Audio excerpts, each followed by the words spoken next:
The old garage sat on the edge of town, its roof full of holes, its faded sign coated in dust like a forgotten museum of American muscle cars. Locals passing by only laughed, convinced nothing was left but scrap metal. Yet a young mechanic from the city stood silently at the door, gripping an old wrench tight. In her head echoed one thought: this is my last chance. She didn't see junk. She saw the American dream V8 engines waiting to roar again. No one knew the garage floor hid a secret that could change everything or destroy it all. Before she set foot in this small town, her life had been nothing but rejection. In Detroit, once the beating heart of America's auto industry, she worked at a large repair shop.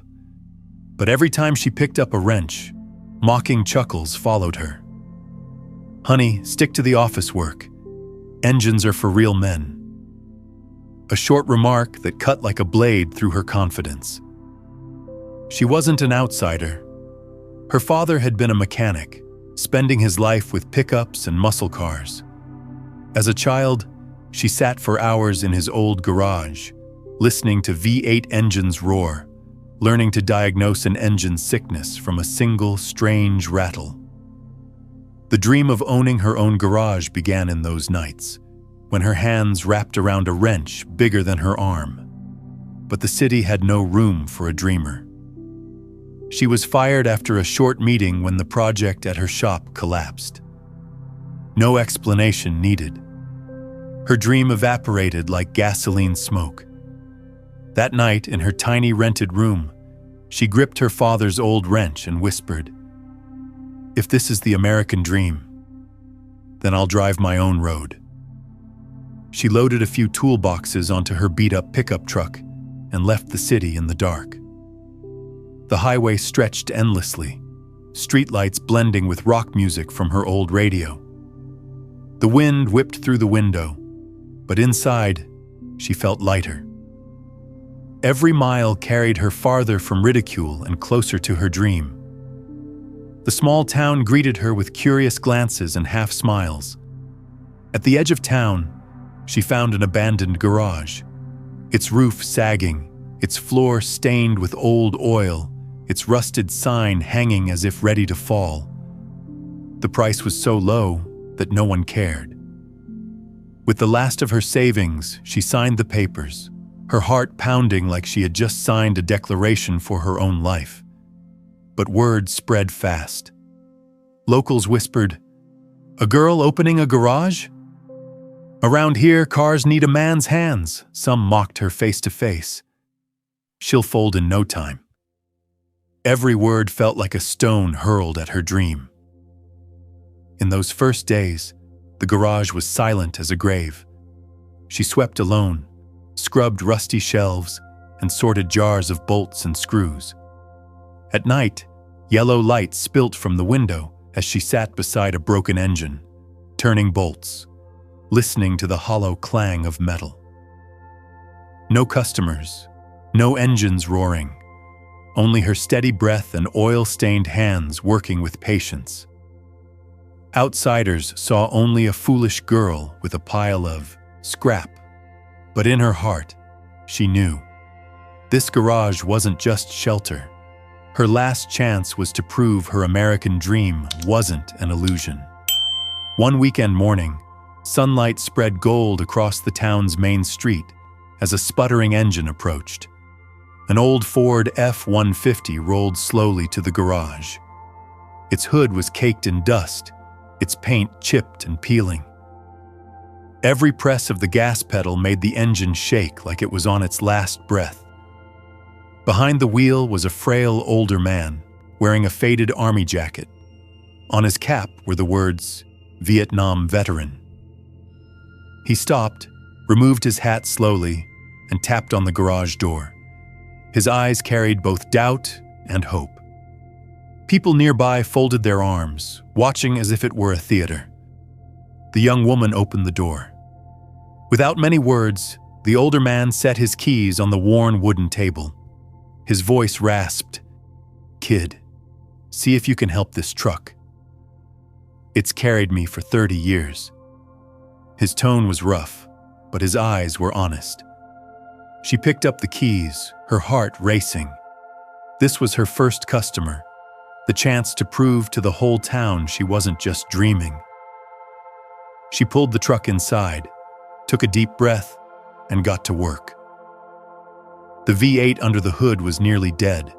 Spark plugs blackened, ignition wires frayed, carburetor clogged with dirt and stale fuel. She dismantled each piece, laying them neatly on a tray. The smell of oil and rust filled the air. The sharp clicks of a wrench, tightening bolts echoed, filling the empty space. Night fell, and the garage glowed. She bent over for hours, replacing plugs, cleaning filters, and adjusting the ignition. Her hands dripped with oil, and sweat soaked her shirt.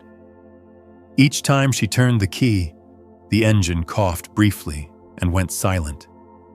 But she didn't quit. In her head rang her father's voice. Listen to the engine. It'll tell you what it needs close to midnight. The moment came. She twisted the key, and the engine roared to life, exhaust pipe blasting white smoke. The thunderous sound cracked through the night. She lifted her head, eyes burning bright. The rhythm steadied, the deep rumble like an old heart beating again. When the older man returned the next morning, the F-150 fired up smoothly. He placed his hand on the steering wheel, eyes glistening. It's alive again. Townspeople stood silent. They had laughed before, but could only watch as the truck rumbled down the narrow street. The old man turned back, giving her a rare smile. Kid, you've got guts. Reminds me of Detroit. No more words were needed. His eyes gave her recognition. Around them, curious glances shifted. A few whispered, maybe she's not just a joke. But she knew this was only the beginning, and the real trials were still ahead. News of the young woman reviving the old veteran's F-150 spread quickly through the town. At first, it was only curious glances, but soon a few people decided to test her. They pushed in an old sedan from the 80s, a beat-up motorcycle with a bent frame, each brought in with skeptical eyes. She went straight to work. The V6 sedan was badly worn. The transmission is slipping, the spark plugs are burnt, and the wiring is unstable. She dismantled each part, tightened every bolt, and replaced what she could. For 3 days, the sounds of wrenches and hammers rang without pause. At night, the yellow light still glowed in the garage, her shadow stretching long across the wall. But during the test run, the engine roared for a few seconds, then died with a sigh from the owner. The man walked away, tossing a line over his shoulder. Luck only comes once, kid. The words cut like a knife. Rumors spread faster than any engine noise. At the cafe on Main Street, people whispered, "See? Told you so. A girl can't fix cars. That pickup was just luck." Some laughed out loud. "Just wait. She won't last the summer." She swallowed her tears and moved on to the old motorcycle a young man had brought. She changed the oil filter, reset the carburetor, adjusted the cam, and tightened the chain. But the moment she tried to start it, the engine sputtered, coughed out black smoke, and died. The young man shook his head and pushed the bike away. His eyes no longer held doubt, only pity. That night, she sat flat on the garage floor, surrounded by scattered parts. Her trembling hands clutched her father's old wrench. She remembered sitting beside him as a little girl in his cramped garage, listening to V8 engines roar like music. Now only the wind howled through the torn roof, and the heavy thump of her own heart remained. Is this really the American dream I believed in? Or just a cruel joke? Her savings dwindled. Every time she bought parts, she measured every dollar. Across the street, the rival garage looked over with smug grins. A few young men even parked a broken-down car at her door, laughing. "Fix this one, girlie." She turned away in silence, but inside, anger flared. She slammed her fist onto the workbench, the clang of metal echoing. But when the rage subsided, emptiness rushed in. Each night she asked herself, maybe they're right. Maybe I'm not strong enough. Her confidence wavered like a rusted bolt, one hard twist away from snapping. She didn't know that a secret had been sleeping beneath the damp concrete floor for decades, waiting for the day it would be revealed. And that secret would change everything. One rainy afternoon, while clearing a cluttered corner filled with old crates and broken shelves, her foot pressed on a loose wooden plank in the concrete floor. A strange creak echoed. She crouched down and pried it open with a crowbar. The board snapped free, revealing a dark gap. Her heart pounded. Below lay a rusted iron staircase leading down into the depths. She grabbed a flashlight and descended one step at a time, the metal groaning beneath her weight. The air was damp, thick with the smell of old fuel and rust. When the beam swept across the space, her breath caught. An entire underground chamber opened up, not a junk pile, but a massive mechanical graveyard. Rows of dust-covered cars sat motionless, like sleeping beasts. A 1969 Chevrolet Camaro SS stood in the far corner, its body blanketed in grime, but its strong lines still intact.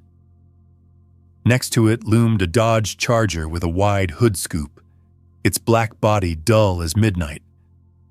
There was even a classic Mustang, its frame rusted, but the galloping horse emblem still faintly shining beneath the dust. Her eyes widened. This wasn't scrap metal. This was America's treasure, the muscle car icons that once ruled highways and drag strips. She found stacks of technical drawings and notebooks filled with dense handwriting on a rotting wooden shelf. Though the paper was yellowed, the notes were still clear. Compression ratio 11:1, optimized for drag racing. Tuning Holley 4-barrel carburetor. Her hands shook as she turned each page, every line a whisper from the past. On the wall hung faded photographs. A middle-aged man standing beside the Camaro, trophy raised high at a drag race. His face was stern, eyes blazing. The townsfolk had once called him the crazy car hoarder, but here was proof. He had been a legend of the streets, a free mechanic who lived for speed.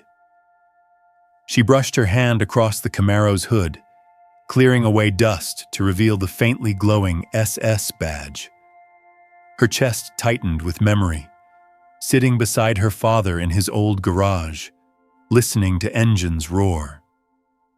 The feeling was the same, except the keys were in her hands this time.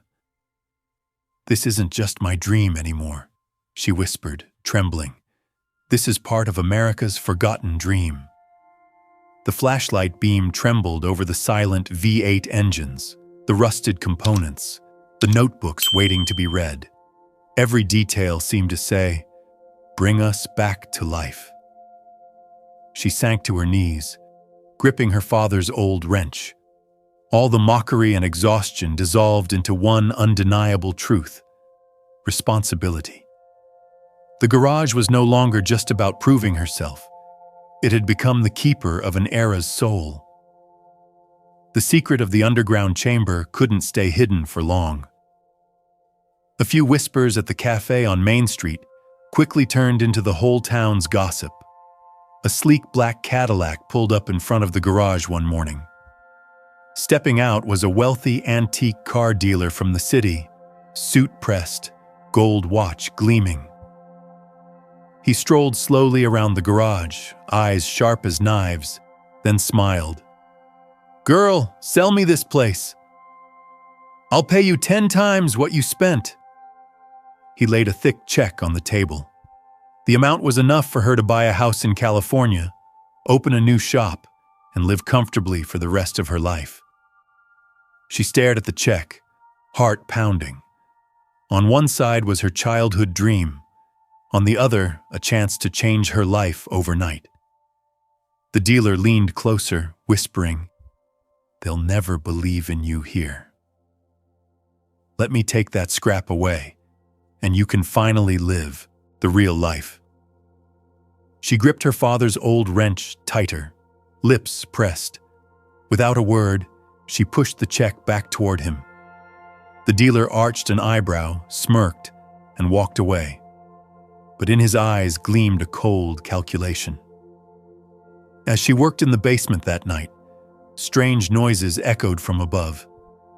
The metal door screeched, and hurried footsteps stomped across the floor. Her chest tightened. She killed her flashlight and dashed up. 3 figures were ransacking, one pressing a cutting torch against the frame of a Mustang. She shouted, hurling a crowbar to the ground. The sharp clang startled them. The thieves bolted into the night, leaving chaos behind, shattered glass, stolen parts, and deep gashes on several cars. Townsfolk gathered to gawk the next morning, many sneering, "Told you so. What can a girl protect?" Their jeers stung like gasoline thrown on fire, but it wasn't over. By afternoon, the sky had darkened. Wind howled, black clouds twisted overhead. A storm rolled in, rain lashing like whips, water pounding through the punctured roof. She scrambled to pile sandbags at the stairwell, but the torrent forced its way down. Muddy water surged, swallowing everything, the level rising fast. She charged into the basement, wading knee-deep, then waist-high. The classic wheels sank deeper into the murky flood. Drawings blurred, ink dissolving into black streaks.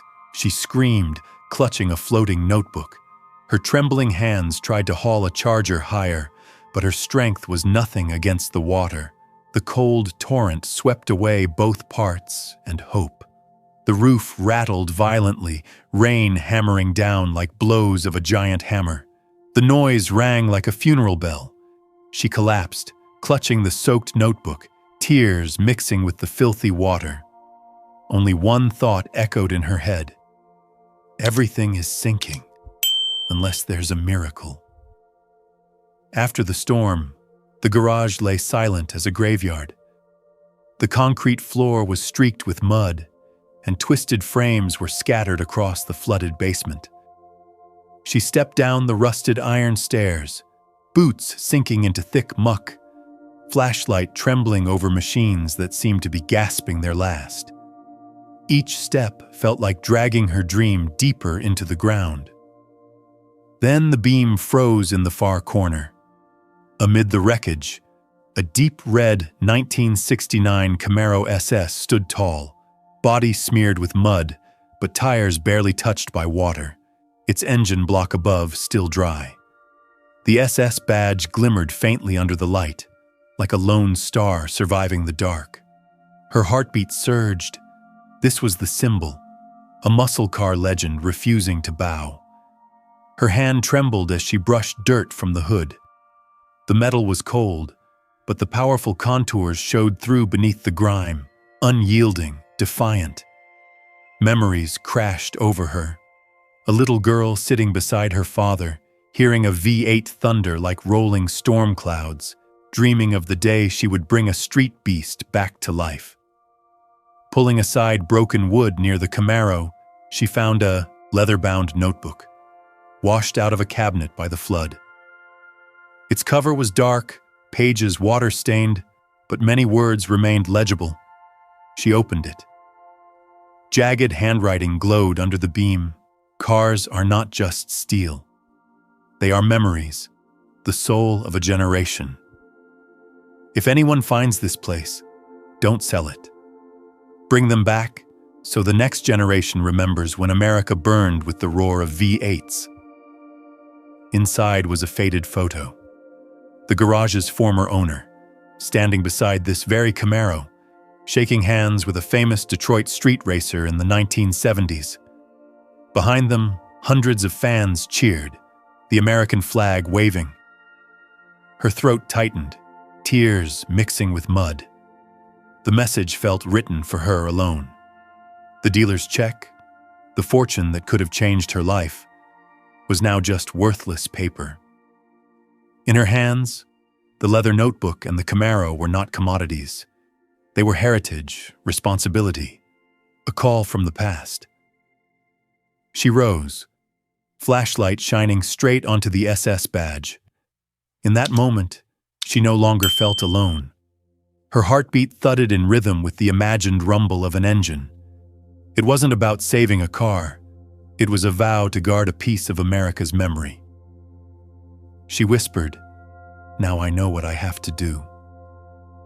It's time to wake the beast from early morning. The old garage glowed with light once more. But this time, she wasn't alone. The old veteran returned, carrying a rusted toolbox he had kept since his army days.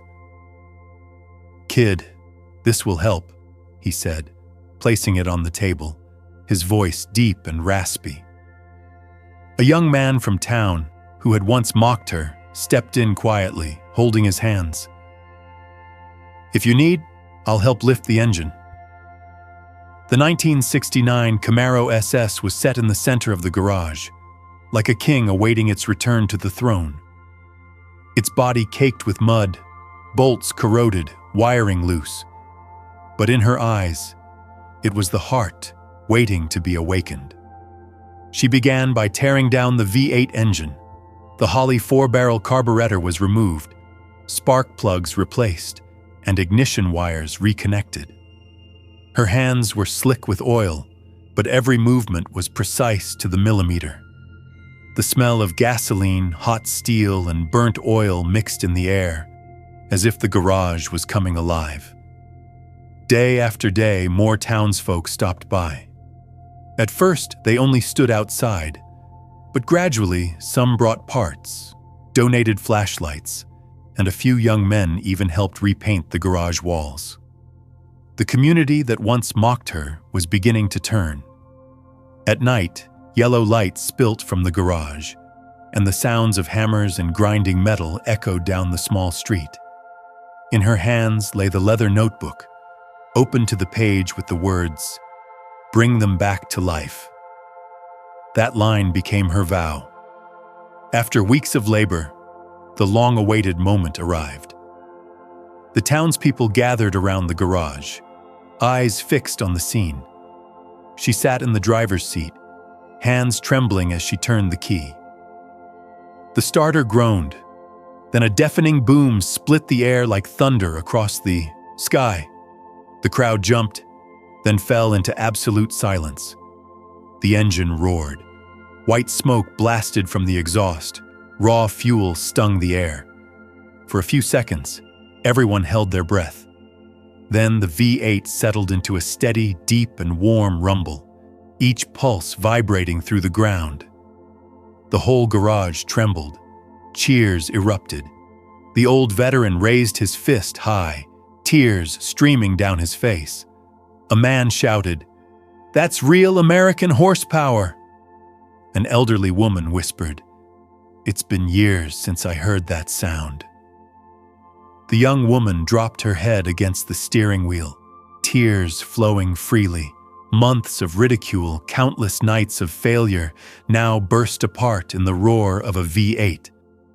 This was not just a car running again. This was a generation's heritage, brought back to life. The Camaro surged onto the road, tires biting into rain-soaked asphalt. Its echo thundered through the town like a declaration. The American dream isn't dead. It only waits for someone brave enough to awaken it.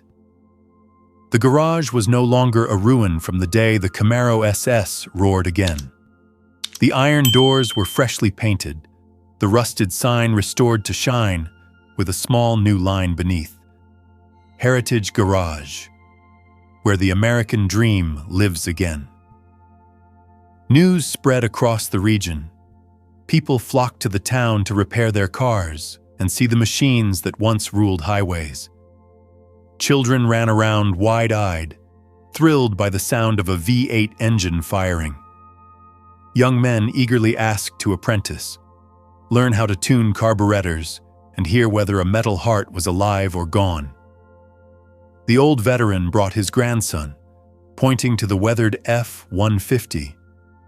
This steel horse carried me through decades, and she's the one who brought it back. The boy stood silently, eyes shining with belief.